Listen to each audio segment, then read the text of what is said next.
I am in my new apartment that God blessed me with, despite all circumstances and situations. And I'm feeling lovely. And I'm about to be put into the test all the tools and the methods that God gave me to get through stressful seasons so I could win in this next season. Like pretty much everything I went through that I'm about to talk about in this video, God been telling me is like a setup for me to win in this next season. And you know, it's my harvest season. Seed time harvest. Okay, so let me start off. My name is Julia Owens. It's your girl Juicy Jewel on YouTube, Instagram, Snapchat, TikTok, but my name is Julia Nicole Owens. I'm not gonna mention it. It's your girl Juicy Jewel on YouTube, Instagram, Snapchat, TikTok, but my name is Julia Nicole Owens. I'm not gonna mention anybody else's name in this video. This video is not for the purpose of bashing anybody or, you know, anything like that. I really don't care. Yeah, when I was 11, my mom had a stroke that paralyzed her. And I pretty much was taking care of her with my grandma like ever since. So she had a stroke when she was 48 and it paralyzed her. And from that point, she was in the hospital for a couple months. Then she went to the nursing home and she even had a fall in the nursing home. Like it was a crazy situation for her. She finally had got placed in this one particular nursing home. And I'm thinking like, okay, everything about to be okay. She in a better situation. This nursing home, it looked, you know, like it's for the rich people. Like she finna get, no, I'm giving y'all the real. It looked like she finna get the care she need. Why? My grandma ended up taking her out of the nursing home that she was in. I saw what I concur, what I heard. She took her out of the nursing home so she wouldn't have to get, you know, her SSI checkup or whatever, or have to, you know, lose any bread by letting my mom stay in the nursing home any longer. And pretty much my mom was about to literally take steps in the nursing home with, my mom was about to take steps in the nursing home that she was in because she was getting like the proper, you know, physical training and care that she needed. And nobody really cared. It was just about the dollar. The same nursing home is the same nursing home that I met this particular pastor in, and that's the pastor that ended up grooming me from the ages of like 14 to like 16, 17.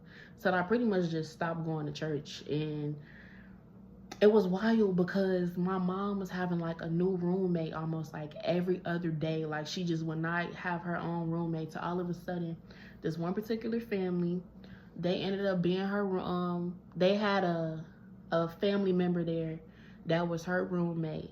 And I guess the pastor had saw the way I was taking care of my mom, and that's what he said he, you know, wanted to get to know me for, and wanted to bring me to church and help me get to know God and stuff like that. Which is crazy because I felt like the enemy was trying to break me to a point where I would associate God or religion with a negative connotation, like, oh yeah, you shouldn't worship God or you shouldn't have a relationship with God because look at how you was introduced to God through the person who groomed you. But it's like God had to sit me down and tell me like, look, me and you, we had a relationship before you even got to planet Earth. Me and you had a relationship in heaven in your mother's womb before you even got a chance to experience anything. And gosh, like as I was healing from like, you know, the being groomed and stuff like that, God was letting me know like, me and you had a relationship when you was reading the children's Bible, baby. Me and you had a relationship before you even met that man, and you always had questions about me, and you always was trying to seek my face in your own way, but you had never been to church, you know, things like that. So yes, kind of that's how I got introduced to church and to God. But God was letting me know like, no, our relationship goes way deeper than that. And pretty much, even though I had a relationship, y'all don't judge this wig. This wig been on my head for 2 weeks. Y'all go see this the same wig that's in all the pictures and the content I'm about to drop. And I'm about to take it off tonight, actually tomorrow. But anyway, so God was pretty much letting me know like, yeah, don't let the enemy destroy your relationship with me. Me and you been like that, and we been had a relationship. Yes, the circumstances in which I got closer to God is not ideal, but at the same time, While people thought they was finna be manipulating me and grooming me, the whole time I was actually getting to know God. I was actually building a relationship with God on my own, not just from what somebody was telling me, because I was genuinely seeking God's face, because I was tired of going through everything that I was going through at home, as far as, you know, being raised by my grandmother. She has narcissistic qualities, narcissistic tendencies, and I was being emotionally abused while being groomed at the same time. I was trying to call out for God in every way possible.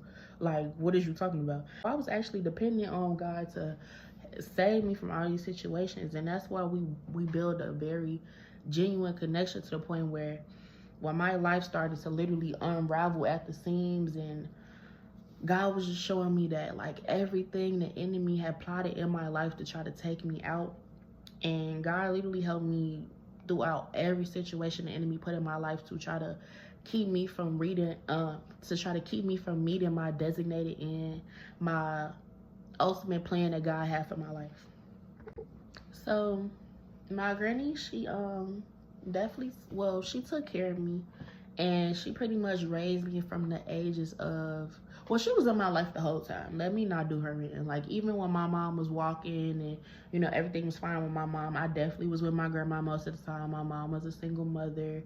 My dad had his own addictions and his own problems. Praise the Lord that, you know, he healed from it now, and he's in my life, and we have a good relationship. But pretty much growing up, it was my aunties, me, my mom, my grandma. So I'm not even going to discredit my grandma and act like, oh, she just came into my life when my mom got sick. That's not the case. But when my mom got sick, she was pretty much the only person, like, raising me, hands-on with me every day, taking me to school, yada, yada, yada.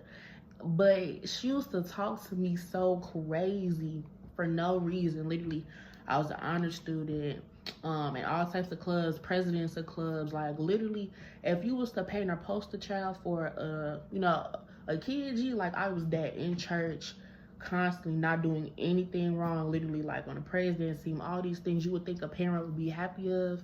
It was like, no, she would find any reason to beef with me. I would take care of my mom. She would let me, like, have a life. She literally would call the church and be like, she need to come home now so I could, like, go home, pretty much be the maid for my mom. Like, she'll literally make me leave church or leave, like, events with my friends, or basketball games, you know, stuff I would try to do to be a normal kid, so she could go to the casino with my other auntie and, like, yeah, like, live it up, party, gamble, all that, while I'm, like, 14, 15 in the house taking care of my mom. And it's like, yeah, I would do that no matter what, but at the same time, like, y'all not even trying to give me any type of normalcy. Like, literally, it was diabolical. It was, like, very crazy. So with my grandma being a gambler and, like, making me literally come home from, like, being at a friend's house or being at church to gamble, like, I started peeping signs and checking bank statements. Like, how you got all the money to gamble, but you can't buy my mom necessary needs? Which is crazy, because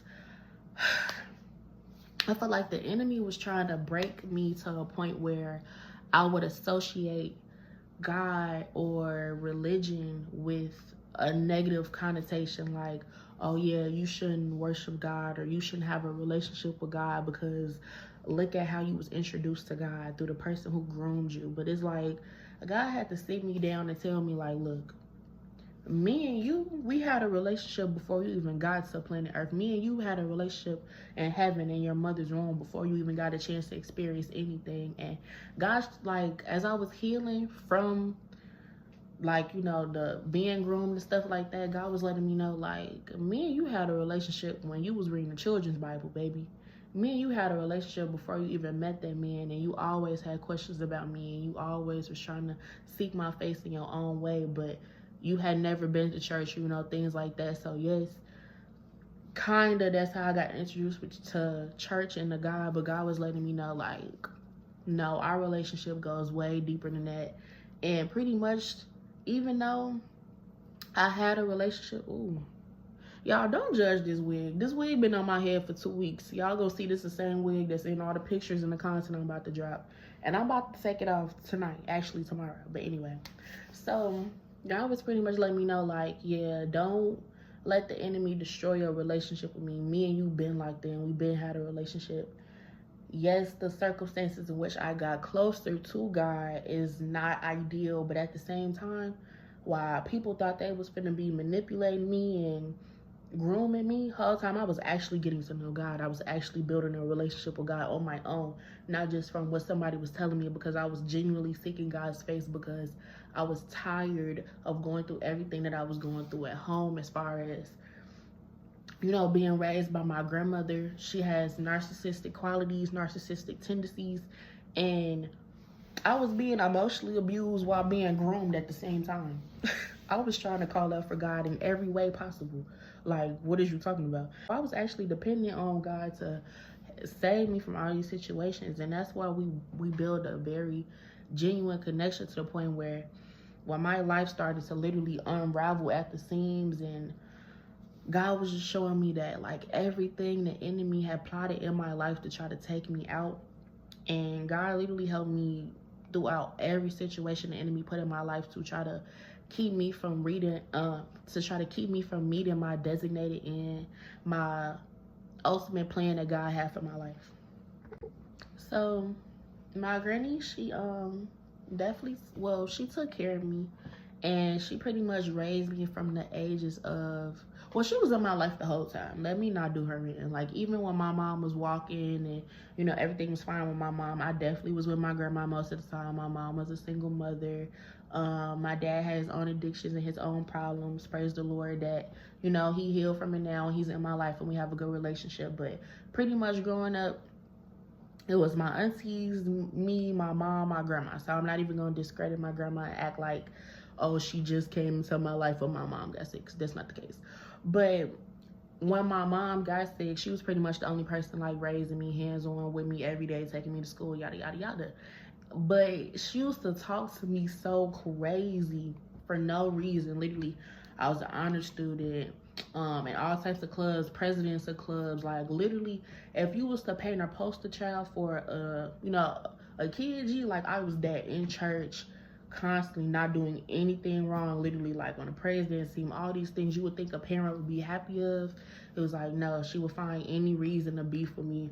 I would take care of my mom. She would let me, like, have a life. She literally would call the church and be like, she need to come home now so I could, like, go home, pretty much be the maid for my mom. Like, she'll literally make me leave church or leave, like, events with my friends, or basketball games, you know, stuff I would try to do to be a normal kid, so she could go to the casino with my other auntie and, like, yeah, like, live it up, party, gamble, all that, while I'm, like, 14, 15 in the house taking care of my mom. And it's like, yeah, I would do that no matter what, but at the same time, like, y'all not even trying to give me any type of normalcy. Like, literally, it was diabolical. It was, like, very crazy. So with my grandma being a gambler and, like, making me literally come home from, like, being at a friend's house or being in church to gamble, like, I started peeping signs and checking bank statements. Like, how you got all the money to gamble, but you can't buy my mom necessary needs? Or I'm working for my mom on the weekends, taking care of her legally, like, being a personal caretaker, literally from, like, the ages of 16, and I took care of my mom, like legally on paper to get paid for it until I was, like, 23.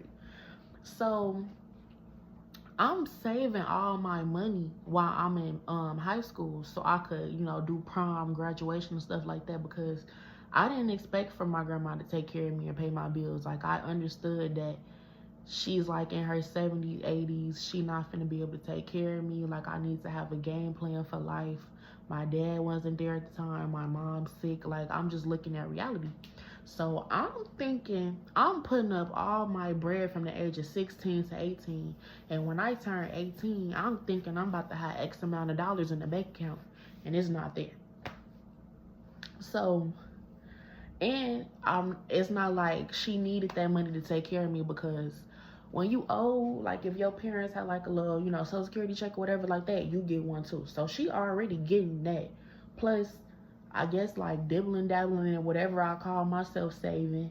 Then I check me and my mom bank statements. I'm just seeing 300 Gary, Indiana casino, 200 Gary, Indiana casino, out of both our bank accounts, steady, like, happening. So I'm peeping signs, and I'm like, this lady is emotionally abusing me and financially abusing me. Like, literally robbing me and my mom blind. Like, my mama had a court case where she had failed in a nursing home and won a little bit of money. To this day, she'll literally try to convince us that we spent all that money. Like, we don't know where the money went and da da da da. And I'm like, just sitting back doing the math for the stuff that I started, I got and my mom got. I'm like, we ain't spend nothing like no $15,000. We ain't spend nothing like that. And that ain't even the full amount of what I think we got. I think it was a little bit more than that. But I'm like, bro, you could try to convince me all you want, but I'm not slow.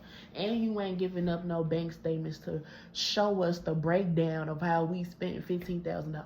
How I spent that type of money in high school and I don't got shit to show for it. Or why you ain't putting nothing up for my college education? Why you dibbling and dabbling in the money that I saved for graduation and for prom and life after high school? Because you're robbing us. So she used to say like really crazy stuff to me. She used to like pick fun of my weight. She used to just make crazy comments like, oh, you're probably at school like smoking weed, or you're probably at school having sex with the teachers because you wear makeup. Like, just say outrageous stuff to me. Or you don't love your mom if you don't do every little thing she say. Like, you don't love her, you don't care about her, and da-da-da-da. And it'll be like, this is emotional abuse. Like, I can't even name you half the stuff that my grandma said. My grandma didn't accuse me of being on crack to my mom and gonna tell my mom, yeah, we're gonna go in the room one day and find her dead in the room. Like, just say crazy stuff to me to the point where it used to make me suicidal. Like, to the point where I literally came in the room with my grandma and I'm like, look, how you talk to me make me not want to be on planet Earth no more. Like, you be really damaging my mind, my soul with everything you be saying. And she pretty much chucked it like, well, I'm not gonna change, I'm not gonna stop saying what I'm saying, so like, you know, you might as well like get used to it. And so from that point on, I pretty much didn't like her anymore as a person, because it's like I couldn't fathom my grandchild saying to me, the way you talk to me make me want to kill myself. And I just say, oh well. So I kind of took it personal. Like, look, I'm telling you that what you're doing is affecting me mentally to the point where I'm suicidal, and you don't care. That means you don't care about my life. You don't care about me as a person. And I'm like, okay, bet. So it was pretty much beef for me and her from that day forward. And I think I was probably like 13 or 14 when I was suicidal. So God delivered me from being suicidal, literally. My mama, I'll never forget being in my room, hearing weird thoughts about like, where to be a better place without me, or I don't want to go through this no more. I'm just tired of being in pain, and this could be an easy way. Like, just hearing crazy stuff, having demonic dreams all the time. Like, I ended up going to a hallelujah night at my church. A prophet came into town. She literally just called out and was like, is there a spirit of suicide in the room? I instantly get up. My whole church looking like they didn't even know that I was going through nothing like that. Literally, she prayed for me. I felt a peace that I've never felt before in my life. Blunt ain't gave me that type of peace ever again. Nothing on earth has given me that type of peace. Like, I've never felt nothing like that before in my life. And I was like instantly healed. Haven't had thoughts about hurting myself or nothing like that ever since then. Me and my grandma, you know, we kept having a bad relationship. Like, at this point, now I'm beefing with you. Every time you say something bad, I'm calling you out on it. I'm telling you, like, that's wrong. You shouldn't talk to me like that. You shouldn't talk to my mom like that. And me not knowing that, you know, she was a narcissist, that started making her like hate me for real. Like, because I'm pointing out her flaws or trying to make her accountable for her actions. And that's something that narcissists will never do. They will never be accountable for their actions. So it was like, dang, now she really don't like me. Now she calling on my family members, like trying to turn them against me, like making up lies on the phone, telling people all types of stuff about me that's not true. Like, I really cared, or like my family really cared about the stuff this old lady on the phone was saying, like crazy stuff. Like, for example, just stuff recently, I'll be in school, she'll be telling people, oh, she don't really go to school, she just sitting outside in her car smoking all day, she ain't outside doing homework, she ain't doing this. Because I literally have to like go sit in my car to have a moments of peace to do my homework, because she'll just ride around her little evil wheelchair just saying diabolical stuff to me. And like, I don't want to have to insert no clips for real, but if people want to get on here and act like I'm lying or something, I will. So me seeing my mom have the stroke that paralyzed her, I guess gave me like PTSD and anxiety and stuff like that, and me having to deal with the way my grandma would act would like further fuel the anxiety and da-da-da-da. So by the time I was like 17, I have battled the spirit of suicide, depression, anxiety, and PTSD all at the same time. Now, I don't want my battle with suicide or whatever. I'm not feeling like that no more. But I was still definitely having panic attacks, not even knowing what a panic attack was. I literally come in from school. I get home from school at like 9 o'clock because I'm in like 3 clubs. I get in bed after doing all my honors homework. I'm trying to go to sleep. Whole time I end up just looking at the ceiling like, bro, I can't go to sleep. I get in bed at 10. By the time I actually go to sleep, it's 4 o'clock in the morning, and I gotta wake up at 6 and do it all over again. And I'm like, dang, why I can't get no sleep? Like, why I can't get no sleep? Why I can't, focus? Like, why am I having breathing problems? I'm not knowing what anxiety is at all. Like, I've never heard those words before or nothing like that. So I ended up hurting my hip like the old lady that I am. And at like 17, I went to the hospital, and I guess they thought like my family was beating on me because they was trying to figure out, girl, why is you 17 and you sitting there having hip problems and your hip dislocated and you gotta pop it back into place? I'm like, girl, I don't know, but it happened to me. So they have a social worker come in the room, and she like, do you need somebody to talk to? The whole time my grandma had just pissed me clean off on the way to the hospital by steady accusing me of not being sick. Ain't nothing wrong with you. You just making it up because you don't want to go to school. Girl, I've been an honor student my whole life. I've been on honor roll my whole life. School ain't never even been nothing hard for me. Why would I make up my hip hurt because I don't want to go to school? Anyway, so I'm like, yes, I need to speak to somebody. Fuck, I need to talk to somebody. So they give me a therapist. Shout out to Natasha. I don't know if I can say my therapist's name. But I get a therapist. She was fine. She ain't never try to push no pills on me. She ain't never try to, make me just outright seem crazy. She definitely diagnosed me, though, with the anxiety and the PTSD and mild depression or whatever like that.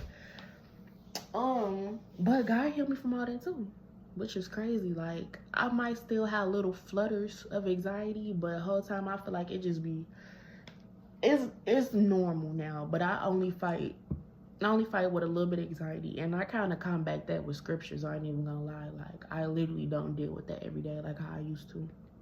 I'm not depressed.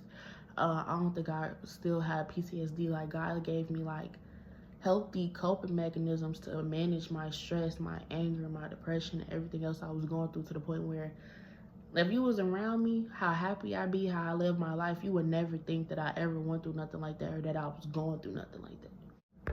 So right after I graduated high school, I graduated at 17, not my body. So after I graduated high school, I ended up getting like an off-campus dorm. I went to college.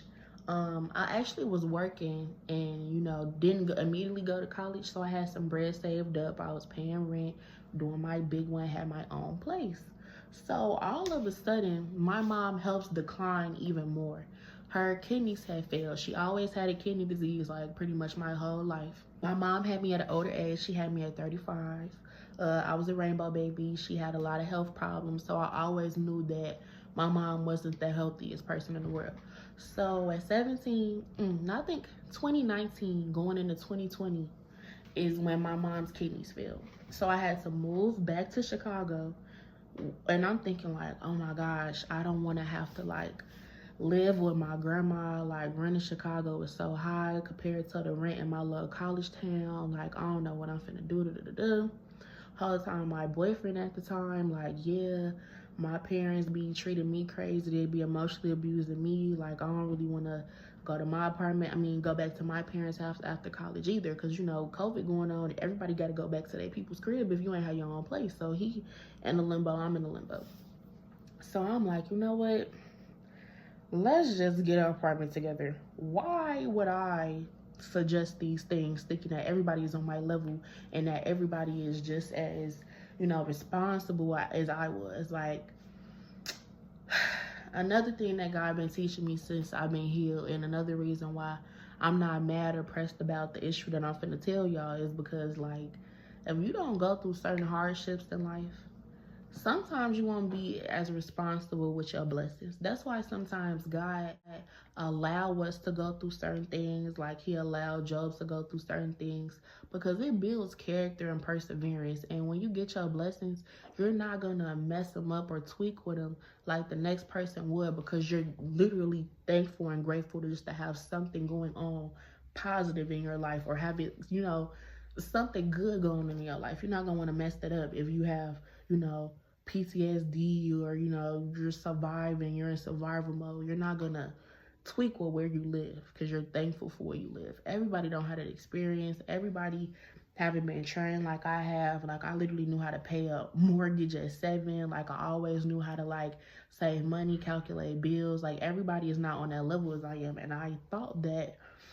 I could teach this man how to do those things. And some stuff you can't teach, y'all. It gotta be in you, not on you. Like, God gotta help you develop those skills, because when you're in a relationship with somebody, you are not God. You cannot make them to be the person you want them to be. You cannot be playing Build a Nigga Workshop. You cannot be, like, literally, if it take God years to develop things inside of you, why do you feel like you finna be able to transform your partner into the person that you want them to be because you see their potential? We all got potential to be something great, but at the end of the day, that's up to us to go ahead and go along with the plans that God has for us, or that's up to us to develop and grow each day as a person. You cannot force nobody. We get in the apartment. I'm thinking I'm finna trust him because, you know, I ain't gonna lie, like, he wasn't a horrible boyfriend. Like, everything was cool until we got this apartment. And when we got this apartment, all hell broke loose. God was like, you know what? God was like, you know what? It's your time, it's your season, and it's go time, it's show time, baby. Is you ready to elevate? Because we are moving and going on to the next page. And I'm looking at God like, what you talking about? Like, what you talking about? Like, everything is fine. I got the apartment I wanted with my man. We got furniture, you know, everything's cute, it's going well. Like, I just got a new car. I just got my first car. Literally, I got my first car in my apartment on the same day. I'm like, yeah, everything about to go good. Then God all of a sudden go ghost. He stopped talking. I'm like, okay. So first thing bad that happened was I had got a furniture bill in my name for the furniture that was going to be in the apartment, okay? We were supposed to be splitting it and paying our own separate portions or whatever. And we also had a roommate, which was one of his homies. I don't know why I decided to put on the cape and be Cap to save a hoe, but that's what I did. I don't know why I decided to put on the cape and be, you know, Wonder Woman. But I'm his homie steady coming around us every day, sad as hell. I'm like, look, you know, if you having such a horrible time at your house too, G, we finna get this apartment. We all might as well get apartments together. We cool. I didn't know him to do it since high school. You know, we'd have been, you know, kicking it almost every day with him for a year, thinking he just depressed and miserable. Whole time he wasn't all that depressed and miserable, but that's a whole nother story. But I'm like, yeah, why don't the three of us just get an apartment? Me and DJ have a room. You had a room. You have your own room. We got a furniture bill together. Put it in my name like a dummy. First month go past, my ex don't even have the money for his part of the bill because he didn't spend it on his birthday on some weed and some liquor and some pizza. Whole time I didn't spend hella bread decorating it and buying a case and, you know, making sure everything was good for him to have a party, and he spent the bill money that was in my name on some weed, some liquor, and some pizza. That should be my first sign to leave. But no, I'm thinking, He gonna figure it out. It's gonna be okay. At this point, we starting to beef about the bills. It's a whole bunch of stuff going on to where the point where he just kind of moving very weird all of a sudden. Like everything is starting to unravel. I'm starting to have like weird demonic dreams again after I had already got, pretty much delivered from it. Like I had a wild experience. Like around the time where I had anxiety real bad in high school, I used to like see demons, no lie. I used to literally like see demons in my house. I used to literally, if I blink like this, close my eyes, I'm seeing all types of demonic stuff. Like I'm seeing the characters in the Bird Box behind my, I can't even make this up. I'm seeing the characters in Bird Box and like horrible stuff like that every time I just blink. I'm hearing weird voices like trying to like make me hurt myself, all this weird stuff. I end up going to a whole separate church than the one that I got groomed at. I ended up going to a whole nother church, and I will never forget this old white lady came up to me and was like, "Can I pray the spirit of voodoo off you? Like God is just telling me to come over here and pray for you." This lady prayed for me. I've never seen that type of stuff again. I felt a complete peace once again. I was delivered. I didn't have those type of problems, and I could get sleep again. So now that like I'm having dreams, I'm thinking like, God, is it back? Like, am I getting attacked spiritually the whole time? It's God bringing repressed memories of the pastor grooming me. It's God telling me kind of what my ex was doing to me, like spiritually. Like he giving me all types of signs, but I'm confused. I'm not knowing what's going on. So I call myself about to praise God for my new blessings that's coming in my life.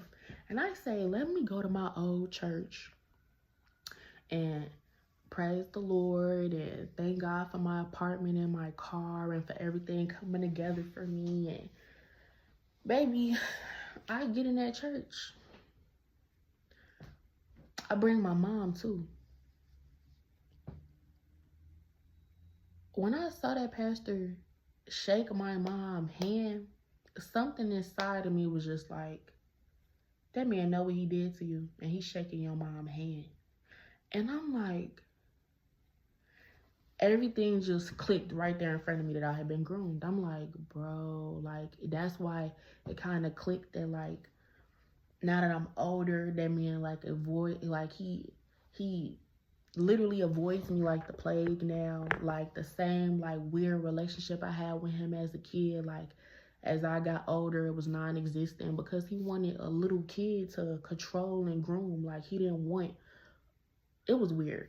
And then like, I just felt like he knew that I knew. Like he knew that I knew it was wrong, and I was the only one that he had groomed at that particular church that was like still like coming around and showing face. It ended up happening to 3 girls that went to that church. Me, another girl, another girl. I'm not gonna say their names. I'm not trying to bash anybody. I'm just telling my story because people don't talk about church hurt. People don't talk about grooming. People make it seem like the only way a pastor or a priest is gonna touch you is if you're a white little Catholic boy, and that's not the truth.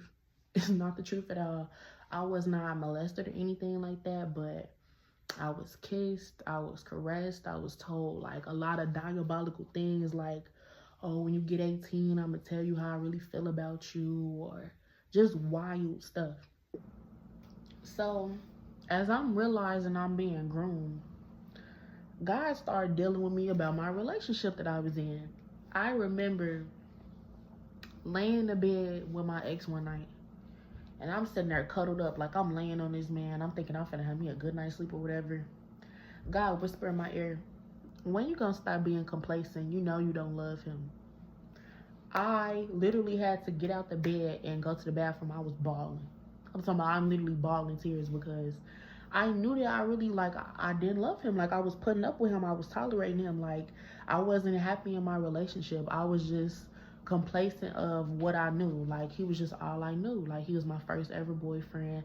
We've been together for like 5 or 6 years. He was cool. Like he was cool people, but he couldn't communicate effectively with me. I was like always like into some weird type of drama with his family. Like one day he had forgot to tell his people or his mom or somebody happy birthday. His dad sent me like the most disgusting message ever talking about manipulating him with my coochie, and I got him blinded by the coochie to the point where he can't tell his mom happy birthday. Like, just horrible stuff. And I'm still beefing with him every day. He thinking he supposed to yell in my face about him not having the money for the bills. Or one night he came in my room, asked me for the promise ring that he had brought me because he owed me some bread. Like he finna take the ring back from me, sell it to give me my bread. Like, just do diabolical stuff. I had got to the point where I noticed I was the only person in the house buying stuff. Nobody had brought groceries. I stopped cooking for him. Like, I'm not finna keep cooking for you. You don't even buy groceries. I look in the bathroom, ain't nobody buying toilet paper or hand soap or dish soap or paper plates or nothing. So I started putting all my stuff to the side, you know. I'm used to living in a house with people because I lived in an off-campus dorm. So when you have a problem with somebody and you don't see them every day, you know, you just write a little sticky note, hey, can you not touch this, or this is mine, or Julie's, or whatever. I must have put some toothpaste in the bathroom and said, can you not touch it? This nigga took the note and write, don't nobody want your shit. Like, harassing me around the fucking house. Just diabolical stuff. So before all of that even started happening and God had to show me who he really was, God was trying to break it to me gently, like, girl, why don't you just leave? You're not happy. Why don't you just leave?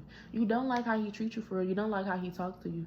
This is really like the bare minimum, and you know you want more in a relationship, and he not meeting your love languages at all. Why don't you just leave? Literally, my love languages are acts of service and gifts. If he broke and lazy, how he meeting your needs, gang, in real life? Like, I ask motherfuckers to take the trash out. That shit's sitting there. I try to wash dishes. Literally, I got a sink full of dishes there for months, and it's not even his damn dishes. These are shits that I brought from my, you feel me? Like, just crazy stuff. I had tried to wrap my old apartment in.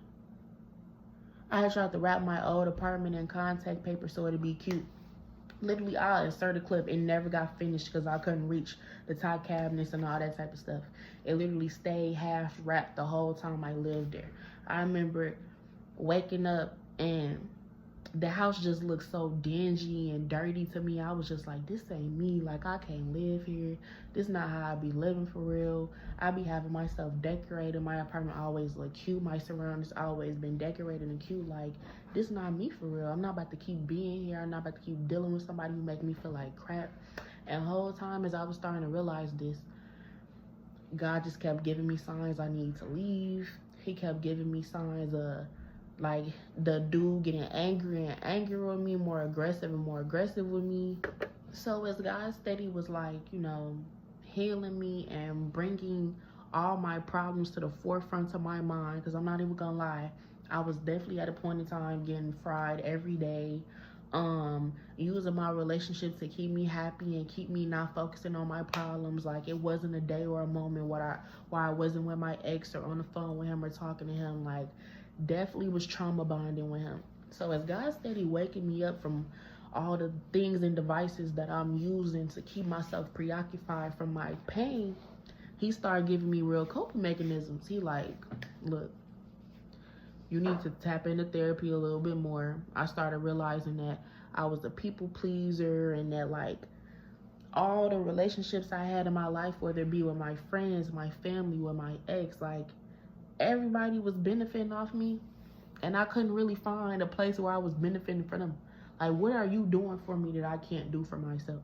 The whole time, like, I'm doing a lot for people financially, emotionally, spiritually. I'm uplifting you. I'm there. You need something.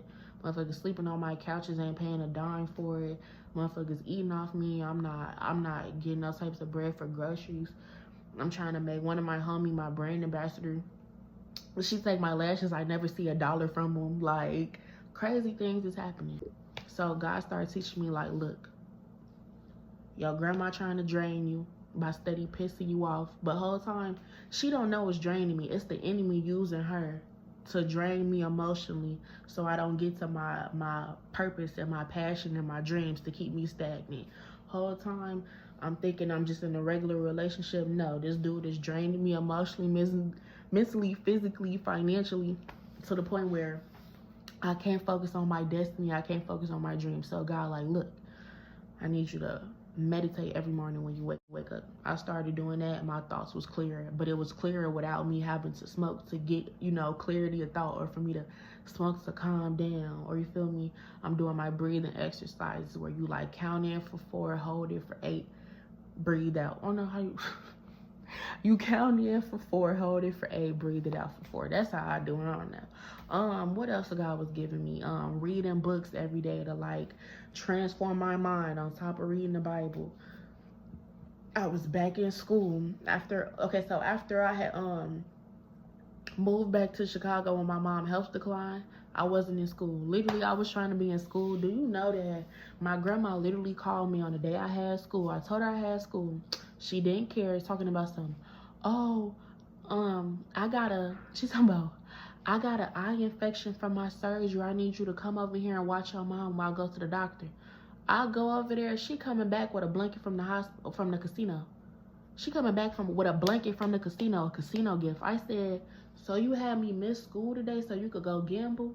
I walked past her trying everything in my body not to even push her out the way. Whole time I got kicked out of my classes that day because I missed school and didn't have enough time to communicate with my teachers, all types of stuff. I'm like, bro, these people don't care about me, bro. It ain't no way you could be my grandma and care about me having a college education, and you're lying to me to watch my mom while you go to the casino. You couldn't have waited till I got out of class, gang. I ain't in class all day. You don't care about me. Like, God was just waking me up to everybody around me's true intentions for me. And it wasn't good. Nobody had pure intentions for me. Everybody wanted something from me, and I was a people pleaser that fit everybody needs but my own. So I still stayed in Chicago to keep taking care of my mom, even after I broke up with my ex or whatever, and I wasn't living in an apartment with him. I'm steady trying to make everything work for my mom, but it's honestly draining me. My grandma, like, begs me to still take care of my mom, even though I wanted to move back and go back to school after, COVID had lifted. Well, COVID was still a thing, but, after the world opened back up, I had wanted to go back to school. Like, I wasn't trying to stay in Chicago no more. I'm trying to make it work for my mom because, I'm an only kid. She really didn't have nobody else to take care of her. So, forgive me, that's clay on my shirt, y'all. I literally just came from school. I got clay all on my body. I had to get this done. I got content editing and everything. Okay, anyway. So, after I just couldn't take it no more and I couldn't take care of my mom no more, I'm steady getting emotionally abused every day by my grandma. I'm literally crying out to God every day. God, please just let me get my apartment on my own. I'm tired of staying here with them. I'm tired of going through all this stuff emotionally, mentally, like, literally. I felt like the devil had tried to literally break my soul in 1 year. As God starting to awaken me to how to deal with my stress properly, I literally had a brother pass.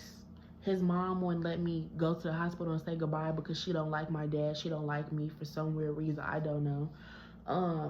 I lost my best friend I had since I was 4 years old. She took my inventory, never gave me my lashes back or gave me $1. And through our friendship away over a dude... I had broke up with my boyfriend of 5 years, my first everything. What else happened to me? My credit was ruined, and I had literally had a 750 credit score the day that I got my apartment and my car on the same day. Literally, the furniture bill that we had in our name, in my name, that they were supposed to help me pay or whatever, never paid it for real. Was always late on the payment. It had so many late fees on top of late fees that it was like $1 was never even paid. Like, the original bill amount was still the bill amount by the time we left the apartment. My credit was ruined. My credit went from a 750 credit score to, like, to be honest with you, like a 394, like a 400 and something credit score by the time everything, went down. Like, it was crazy. Like, my life was in shambles. I'm literally begging the God, like, I don't even know how I'm finna get another apartment, but God, please help me get out of the situation. Like, I done put myself in a pit that I don't know how I'm finna get out of. I'm just trying to do my best to help my mom every day. I ended up going back to school, even though I was still in the same location. Went back to school, was trying to get myself together, and I ended up meeting a lady at my school, and she kind of prayed for me. And literally, I ended up having a vision of, like, God telling me, you need to go get healed first, and that way you could then take care of your mom and heal her, but you cannot pour from an empty cup.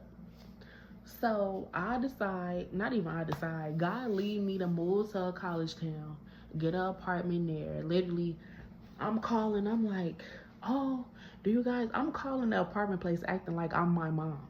I'm like, do you guys do credit checks? Because I want the apartment to be in her name, but she doesn't have good credit due to her being a kid. They're like, oh yeah, as long as she makes the amount of money to pay the rent, then she can move in. She don't have to have the credit. Da, da, da, da. What is lit? Even though I had got my credit a little bit better by the time I had got my apartment, it still wasn't the 750 that it was. So I'm like, what? I'm about to be able to get my apartment on my own, no co-signers again? Like, what are you talking about? What are you saying? Like, it's lit. So now I'm in a positive place, and the only thing in my way is me. And all God been saying is like, so are you gonna take those things that I gave you to manage your stress? Are you gonna meditate? Are you gonna pray? Are you gonna get up and seek my face? Are you still gonna say those affirmations that I taught you to say? Are you still gonna put yourself first and learn how to get assignments done no matter what it takes throughout the day? Like, I used to have the enemy throw crazy stuff at me, crazy monkey wrenches in the middle of my day to try me to not, continue with the schedule that God had gave me, getting up in the morning, praying and worshiping. And God started giving me strategies on when I'm sad or when I'm angry, what to do. When I'm sad and I'm drained, He tells me to go worship. When I'm feeling anxious, He tells me to pray, or to put all my cares on Him because He cares for me. Give me scriptures to back it up every time. He just gave me a whole bunch of strategies that I plan on sharing with y'all. And pretty much He just wanted me to testify and, I don't know, like, tell my story. I really didn't want to do this. I really don't want y'all in my business like that. But gots to be obedient, child. Gots to be obedient. Yeah. I don't know. I had just realized, like, I'd rather go through hell with my grandma and my mom that I already been through than sit up with a dude and be treated like crap. So I left. And as I'm living with my mom or whatever, the school I was going to was like the worst school ever. The art department was crazy. That really led me to leave because I only needed 2 classes to graduate. And they didn't even offer the classes till spring of next year, like literally now. But this was happening like in the fall. This was happening in the fall. I was saying, yeah, I'd rather just go to another school and be in another city and, do what I need to do than stay in this crappy school, this crazy living environment I'm in, and be emotionally abused by my narcissistic grandmother every day. Sign me up for the new city, please. Like, what are you talking about? So, as I'm at my grandma's house and I'm still in my apartment, it's really just nice to me just sitting up talking to God. Like, God, why did this happen to me? Why am I hurting like this?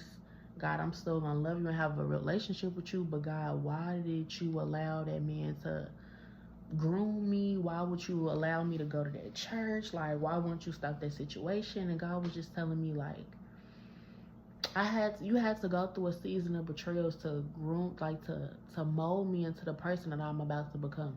Like, I needed some strength, some skin in the game. Like, I don't know. I guess I just needed to feel certain emotions and go through certain things so I could be a stronger person on the other side. I'm still questioning that. But as far as the church hurt and that type of situation, I don't have an answer for it. I'm still waiting on the answer for it. I haven't been back to a church because of it, but I still keep my relationship with God. Pretty much, I had to be broken so that God could use me and use my pain and to turn me into an empathetic person so I could be in the shoes or put myself in shoes of other people who broken or hurting, and so I could be the person I'm supposed to be, the person that God made me to be. As I learned this spiritual routine to heal, it helped me get closer to God so I could find my purpose through all the pain I was going through.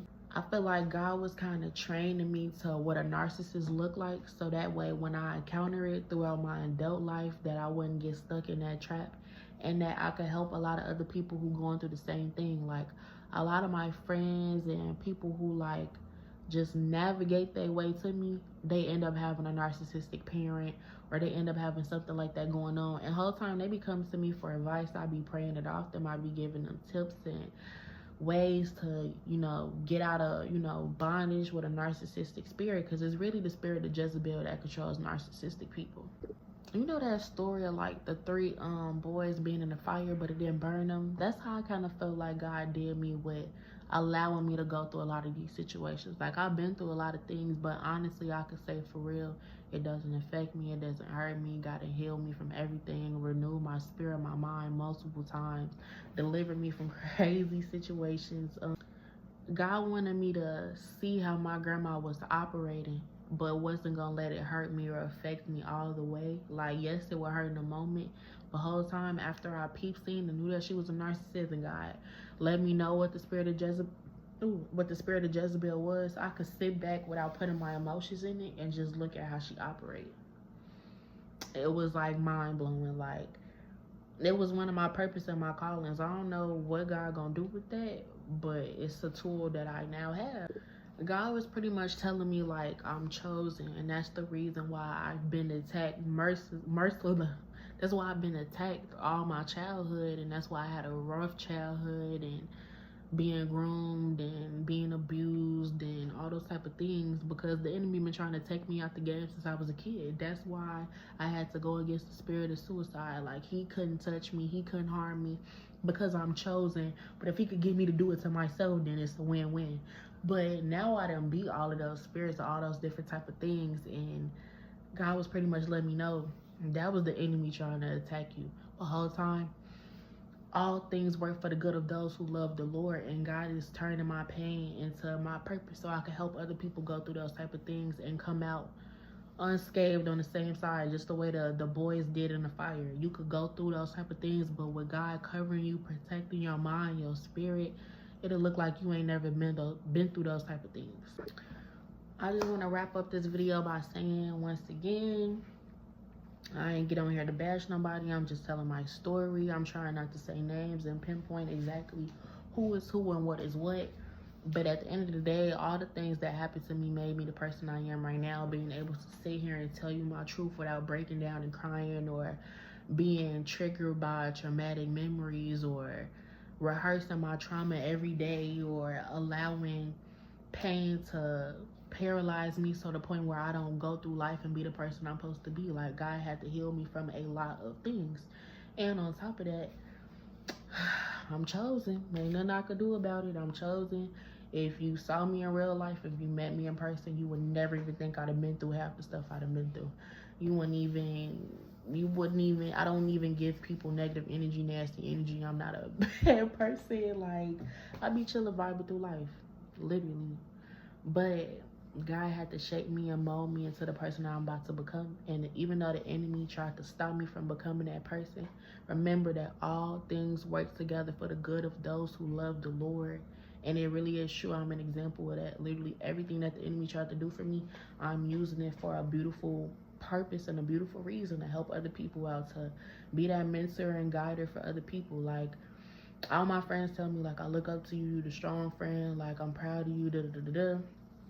And I take it with a grain of salt, like, trying not to, just think so highly of myself. But at the same time, like, I survived. I survived a lot of stuff that a lot of people don't. That's not to compare pain, because I don't feel like you should ever compare people's pain. But sometimes you gotta pat yourself on the back and be like, man, I ain't made it. What's that scripture say? 10,000 will fall on your left or 10,000 on your right, but God gonna make sure you all right. I didn't paraphrase that, but I'm gonna put it up. That's what I'm trying to say. Like, God'll protect you and make sure that you all right no matter what. And I just want to start off my self-care journey the right way. So starting tomorrow, February 1st, we're gonna get up, read that Bible, meditate, pray, worship, get our exercise on, stretch our body. And I'm gonna be taking y'all on a journey and letting y'all see how I live my everyday life and how I've gotten through a lot of that pain without having to do drugs or drink or anything like that. I might have, you feel me, smoked a couple blunts, you feel me, but I don't even be doing. Nah, to be 100% honest with you, I was doing that and still having my spiritual routine. I was smoking weed and still having my spiritual routine, but God was just kind of demanding like total obedience now. And now I'm not allowed to smoke weed anymore, or it's not even a thing that God let me think is cool no more.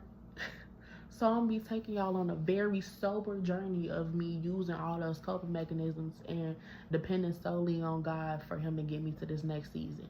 Not a blunt, not a dude, not a person, not anything other than God and the coping mechanisms that he taught me. So we're gonna get this ball on the road, child. See y'all.